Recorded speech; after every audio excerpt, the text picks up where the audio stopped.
Good morning, boys and girls. I hope you're all well and I hope you're doing good listening for your mummies and daddies at home.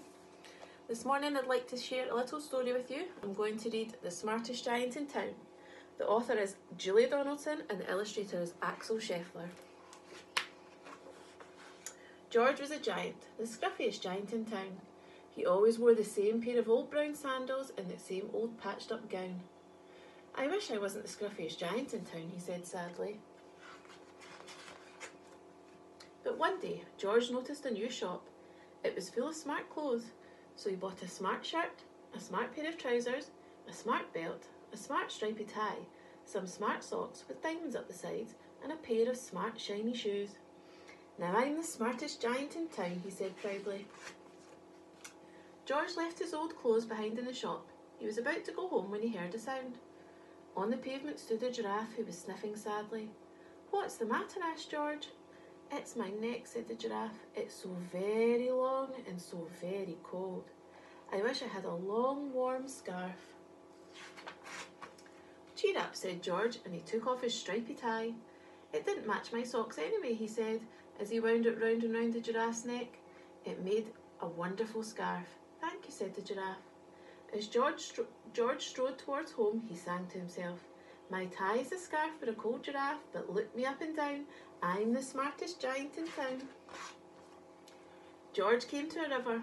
On a boat stood a goat who was bleating loudly. "What's the matter?" asked George. "It's my sail," said the goat. "It blew away in a storm. I wish I had a strong new sail for my boat."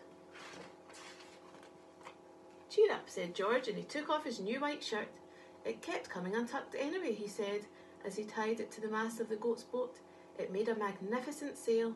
"Thank you," said the goat. George strode on, singing to himself, "My tie's a scarf for a cold giraffe, my shirt's on a boat for a sail for a goat, but look me up and down, I'm the smartest giant in town." George came to a tiny ruined house. Beside the house stood a white mouse with lots of baby mice. They were all squeaking.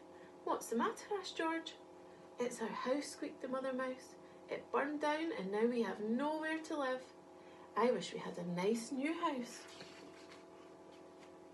"Cheer up," said George, and he took off one of his shiny shoes.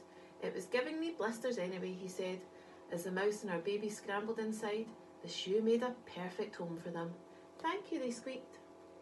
George had to hop along the road now, but he didn't mind. As he hopped, he sang to himself, "My tie's a scarf for a cold giraffe, my shirt's on a boat as a sail for a goat, my shoe is a house for a little white mouse, but look me up and down, I'm the smartest giant in town." George came to a campsite. Beside the tent stood a fox who was crying. "What's the matter?" asked George. "It's my sleeping bag," said the fox. "I dropped it in a puddle. I wish I had a warm, dry sleeping bag." "Cheer up," said George, and he took off one of his socks with the diamonds up the sides. "It was tickling my toes anyway," he said, as the fox snuggled into it. "It made a very fine sleeping bag." "Thank you," said the fox. George hopped on, singing to himself, "My tie's a scarf for a cold giraffe, my shirt's on a boat as a sail for a goat, my shoe is a house for a little white mouse, and one of my socks is a bed for a fox, but look me up and down, I'm the smartest giant in town." George came to a big squelchy bog. Beside the bog stood a dog who was howling. "What's the matter?" asked George. "It's this bog," said the dog. "I need to get across, but I keep getting stuck in the mud. I wish there was a safe, dry path." "Cheer up," said George, and he took off his smart new belt. "It was squashing my tummy anyway," he said as he laid it down over the bog. "It made an excellent path."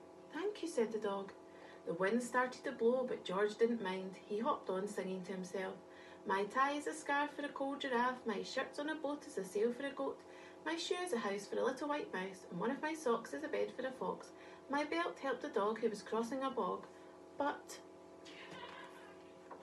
my trousers are falling down and I am the coldest giant in town."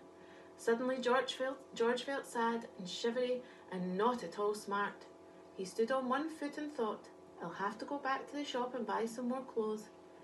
He turned round and hopped all the way back to the shop. But when he got there, it was closed. "Oh no," cried George.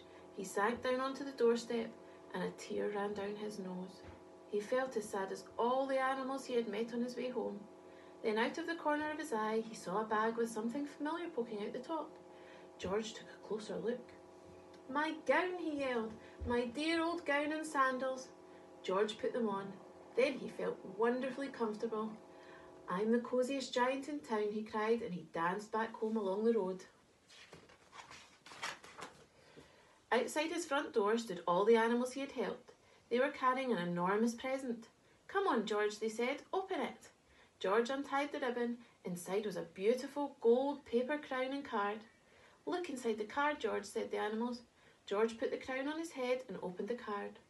Inside it said, "Your tie is a scarf for a cold giraffe, your shirt's on a boat as a sail for a goat, your shoe is a house for a little white mouse, and one of your socks is a bed for a fox. Your belt helped a dog who was crossing a bog, so here is a very fine crown to go with the sandals and gown of the kindest giant in town." The end. Okay, boys and girls, I hope you're all doing kind things for your mummies and daddies at home too. See you soon. Bye-bye.